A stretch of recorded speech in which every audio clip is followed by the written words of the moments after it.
ng mga nagbabagang balita. Isa arestado sa pagbebenta online ng mga live poultry ng PNP Anti-Cybercrime Group. Online precinct finder ng COMELEC bukas na sa publiko. At kasunod ng pagpanaw ni Pope Francis, Simbahang Katolika pinaliwanag ang mga susunod na mangyayari sa pagpanaw ng isang Santo Papa.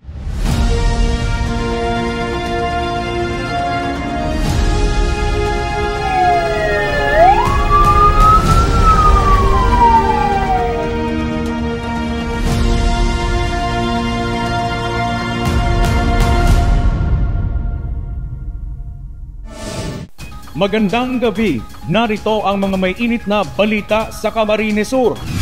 Tiklos ay kinasang entrapment operation ng PNP Anti-Cybercrime Group ang isang babae na nagbebenta umano online ng mga sisiw ng pato at manok. Bawal yan ayon sa mga otoridad. May ulat si John Amador. Arestado ng PNP Anti-Cybercrime Group sa ikinasang entrapment operation ang isang 37 anyos na babae sa mismong bus terminal sa Barangay Triangulo, Naga City. Naabisto kasi ng PNP Anti-Cybercrime Group ang iligal na pagbebenta nito online ng mga live poultry gaya ng sisiw ng manok at pato. Kahapon po nagkaroon po kami ng entrapment operation for violation of RA 8485 as amended of RA 10631, yung Animal Welfare Act. So yung kaso is, ang nakapaloob po dito, nangyari sa online. Nagbebenta po siya ng mga sisiw ng broiler, mga chicks, and yung ducks, mga ducklings. So yung complainant po namin pumunta dito bago kami nagkaroon ng entrapment operation, nagkaroon kami ng case build-up. Delikado umano ang ganitong kalakaran gayong walang mga napakitang kaukulang dokumento ang seller sa pagbiyahe at pagpasok ng mga ito sa lungsod. Yung mga inaangkat na mga sisiw is from Cavite. So nagbebenta sila online, reseller sila. Kaya lang yun nga, under RA 8485, wala silang mga pertinent requirements or documents para maging lehitimo ang pag-transport nila ng mga sisiw na binibenta nila. Ikinakabahala naman ito ng isang veterinaryo dahil maaaring carrier ng sakit ang mga ibinibentang live poultry online. So, si role po kang sa moyang opisina is monitor mi po si condition kay itong mga live animals during transport. So nagtigagadan mi po sindaning shipping permit and yung vet health certificate may pong na-present. So si vet health certificate po kaya iyo po yan si patunay kung bakunado si manok against Newcastle disease, and naka-indicate po din duman na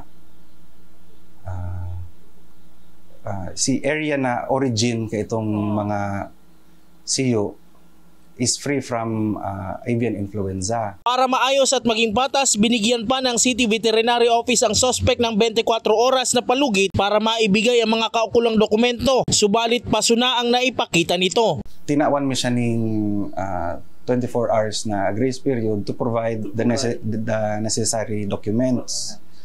So unfortunately, so tig-send ka itong shipper duman sa victim is expired na. So na-issue pa siya kang July 2022. So ang validity man lang po kang sa tuyang veterinary health certificate is 3 days lang. Saka si shipping permit 7 days lang po ang validity. Ayon pa kay Dr. Sales, mas malaki ang epekto ng mga ganitong illegal na transaksyon dahil maaari itong magdulot ng outbreak ng sakit sa hayop sa lungsod at mga karatig bayan. Ang goal po kaya kan sa moyang opisina is mai-prevent si possible na outbreak na mangyari igdi sa Naga or sa kataraid na munisipyo. Ngunyan po ang pinaka delikado pong hilangon yan is si avian influenza kasi zoonotic siya, nakakaulakit sa tao. Meanwhile, si Newcastle disease, rampant na problema man iyan sa poultry industry. Hindi lang umano poultry industry ang maaring maapektuhan, maging ekonomiya sa isang lugar kung may dalang sakit ang mga naibabiyahing poultry products. Ngayong hapon, na-euthanize na ang mga sisiw ng mga kawani ng City Veterinary Office. John Amador, CSN.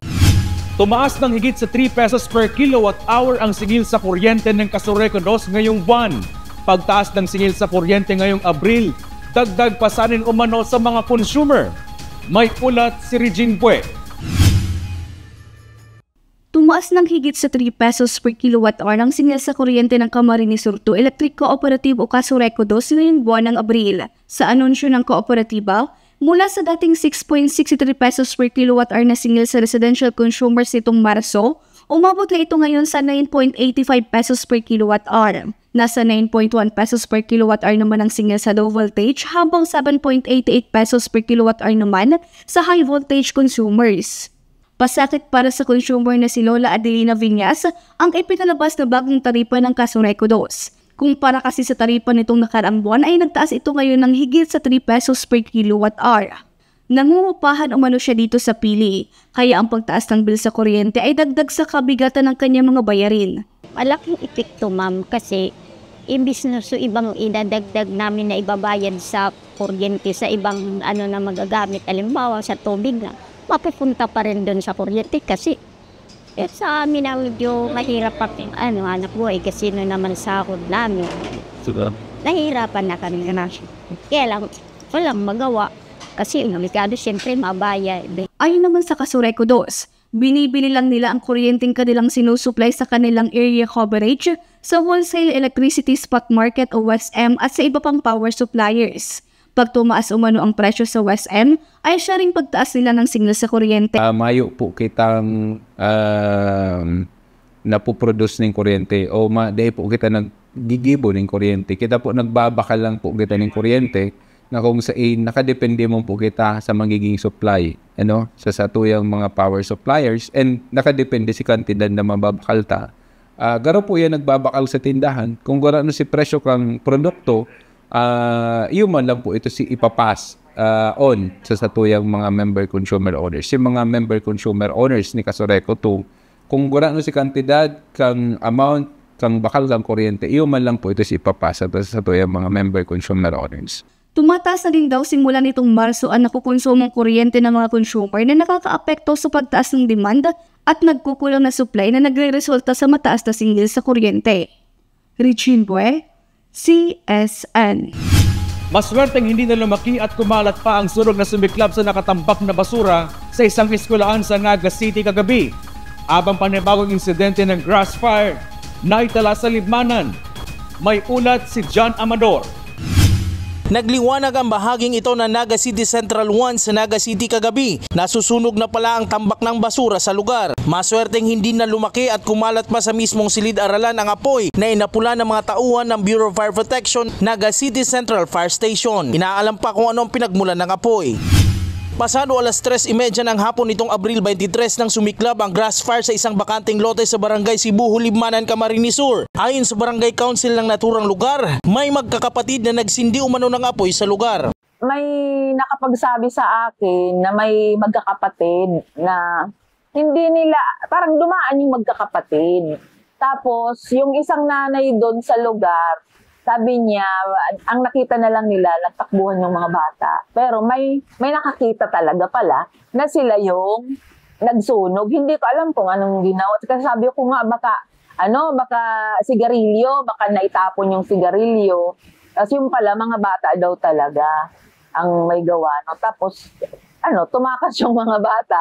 Labis na nag-alala ang mga residente sa sumiklab na grass fire dahil kung hindi ito naapula agad ay posibleng kumalat at may madamay pa na kabahayan sa lugar.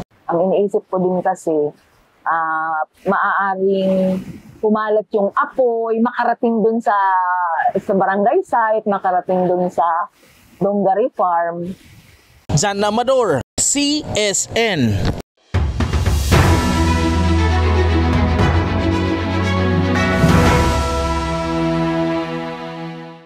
Higit sa 2 linggo na lang ay halala na.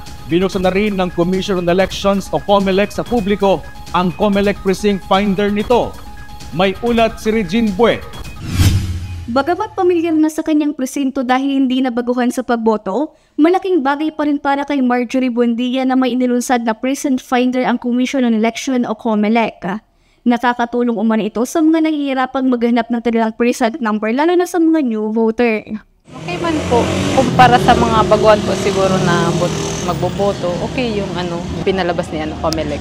Para sa nalalapit na halalan ngayong darating na Mayo 12, muling inilunsad at binuksan ng Comelec sa publiko ang online platform nito para sa paghahanap ng present number.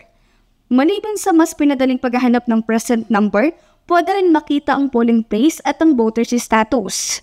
Yung precinct finder kasi is nilagay na natin yan. Dati na yan available na feature ng Comelec website. Nilagay natin yan, it's because to make it accessible sa mga botante na mahanap nila kung anong presinto nila at yung status ng kanilang registration. Kasi just in case po kung hindi pa nila natanggap yung voter information sheet at mahilig naman sila mag-tinker online, they can use that para i-check nila kung saan ang presinto nila at kung ano ang status ng registration nila for purposes of voting sa May 12.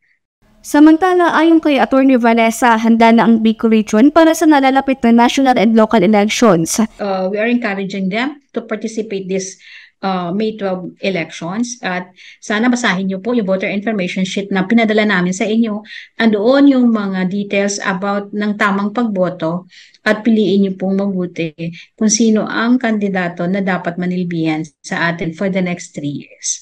Hinihintay na lang ng ahensya ang mga balota na nakatala naman na dumating bago matapos ang buwan ng Abril. Regine Buer, CSN. Bilyong Katoliko ang nagluluksa sa pagpanaw ni Pope Francis nitong Easter Monday. Ngunit, paano kaya ang simbahang Katolika sa pagpanaw ng namumuno nito? Nagbabalik si Regine Buer. Sa kabila ng pagluluksa ng bilyong Romano Katoliko sa pagpanaw ni Pope Francis, patuloy pa rin ang mga tradisyon na ginagawa ng simbahang Katolika. Ngayon na nasa panahon ng vacancy o walang Santo Papa, isang senior cardinal ang namamahala sa araw-araw na gawain sa simbahan. Pero sa loob ng 15 araw o bago mag-20 araw ng pagkamatay ng Santo Papa, ay gagawin na ang papal conclave o pagtitipo ng mga cardinal sa Sistine Chapel upang maghalal ng bagong Santo Papa. Ang mga cardinal na ito na mula sa iba't ibang panig ng mundo ang magsisilbing cardinal electors ng susunod na pinuno ng simbahang Katolika. Sa conclave. So that will be there. They will be there together to select the new leader of the church. And usually it is by secret balloting, and usually it is always under the prior context and invoking the inspiration of the Holy Spirit for the election. So there will be several balloting, several processes until that they come into agreement into finding that votes in order for the new pope to be elected. So that will be basically what happened in the conclave. And so for the faithful, they will see the sign. If it's still black smoke, they were not able to reach the prescribed number or the prescribed number for the voting. But if you see the flame as white, so they come up to the election of the new pope. So that will happen in the conclave. So basically that will be probably in this coming 2 weeks. So and then after that, the new pope will be presented to the people, and he will also select a particular name for his papacy. Like Pope Francis, he has chosen the name Saint Francis as the name for being the pope, as the shepherd of the church. 135 sa 252 cardinals ang magsisilbing cardinal elector. 3 sa mga elector ay mula sa Pilipinas. Ayon kay Reverend Father Glenn Ruiz, walang iniindorsong Santo Papa ang simbahang Katolika. Inaanyayahan din niya ang mga mananampalataya na magdasal para sa susunod na Santo Papa.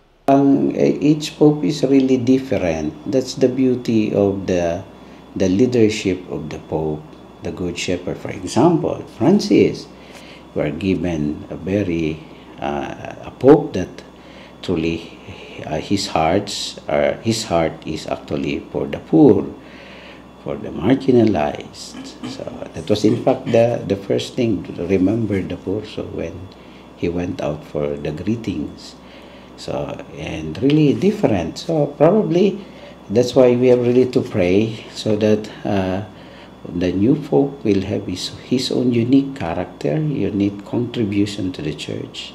Samantala, alas 4 ng hapon sa darating na Sabado, kasabay sa libing ni Pope Francis, ang Plegaria Bells ay papatunogin sa lahat ng simbahang sakop ng Archdiocese of Cáceres sa loob ng 5 hanggang 10 minuto para sa pakikiisa at pagdadalamhati sa pagpanaw ni Pope Francis. Magkakaroon din ng misa sa Basilica Minore and National Shrine of Our Lady of Peña Francia sa Naga City. Richie Bue, CSN. Hindi lang tayo mga taong nakakaramdam ng init ngayong summer dahil maging ang mga fur baby ayon sa veterinaryo, doble daw ang nararamdamang init factor ngayong tag-init. May ulat si Darlene Lastrullo. Naitala ng Pag-asa nitong April 23 ang 44 degrees Celsius na heat index sa Camarines Sur. Ngayon, mas lalong tumitindi ang panahon, hindi lang ang mga tao ang nakakaramdam ng matinding init. Maging ang mga fur babies kasi ramdam din ang alinsangan ng panahon. Kaya naman nagpaalala ang veterinaryo sa mga fur parent na bantayan ng kanilang mga alagang hayop laban sa heat stroke at dehydration.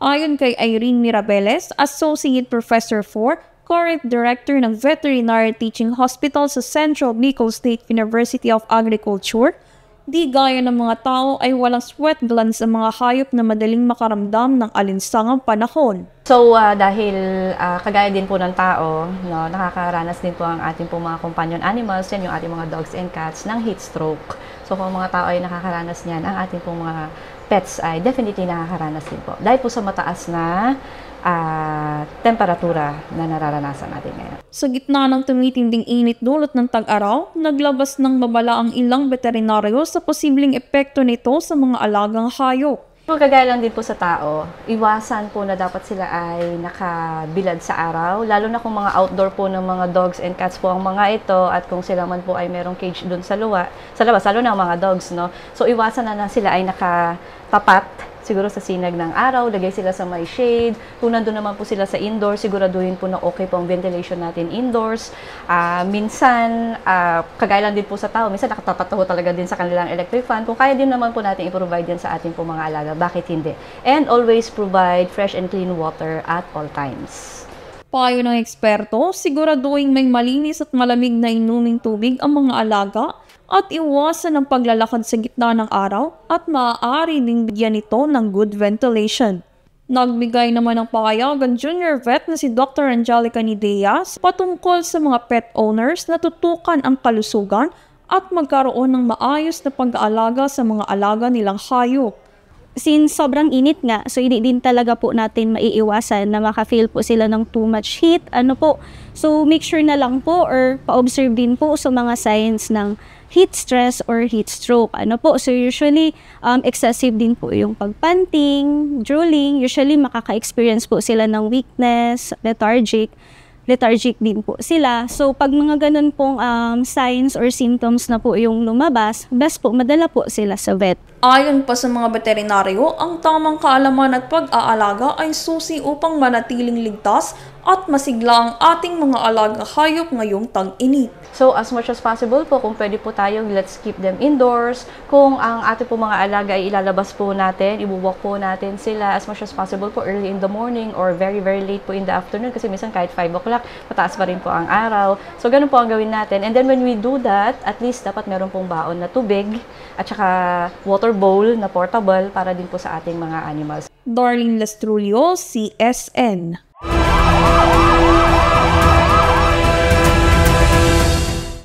Imas rehas na ngayon ang 2 tulak umano ng iligal na droga matapos itong matiklo sa ikinasang buy-bust operation sa Naga City. Iligal na droga itinuturong ugat sa naitatalang krimen sa lungsod. May ulat si John Amador. 2 na namang tulak ng iligal na droga ang arestado ng mga otoridad sa ikinasang buy-bust operation nitong Abril 23. Sa Pacul, Naga City, nalambat ng mga otoridad ang isang 34 anyos na si alias Jillian ng barangay Karangkang Magaraw na dumayo pa sa lugar para makipagtransaksyon ng iligal na droga. Nakuha sa kanya ang buy-bust money at 6 na pirasong sachet ng hinihinalang shabu.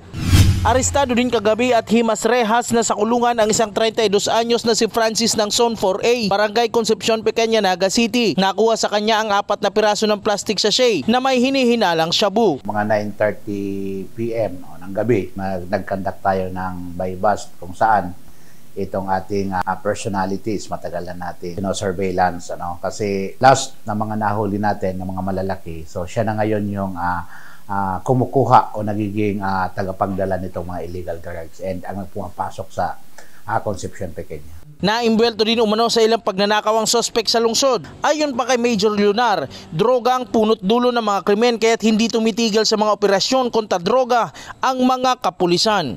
Kami sa police station to, hindi kami titigil hanggang may gumagamit, hanggang may nagtutulak ng ipinagbabawal na gamot.